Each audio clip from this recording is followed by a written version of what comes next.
കാസർഗോഡ് കുമ്പളയിൽ ഗൃഹനാഥനെയും കുടുംബത്തെയും ആയുധം ഉപയോഗിച്ച് ബന്ദികളാക്കി 42 പവൻ സ്വർണവും 1.5 ലക്ഷം രൂപയും കവർന്ന കേസിൽ ഒളിവിൽ കഴിഞ്ഞിരുന്ന പിടികിട്ടാപ്പുള്ളി അറസ്റ്റിൽ.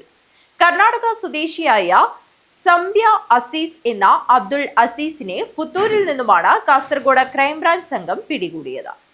2012 ഡിസംബർ 22 രാത്രിയായിരുന്നു നാടിനെ നടുക്കിയ കവർച്ച.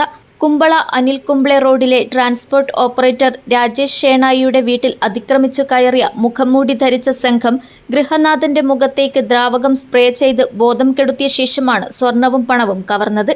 രാത്രി 9 മണിയോടെ ഗൃഹപ്രവേശന ചടങ്ങിന് ക്ഷണിക്കാനെത്തിയ കുടുംബസുഹൃത്താണ് സംഭവം പുറത്തറിഞ്ഞത്.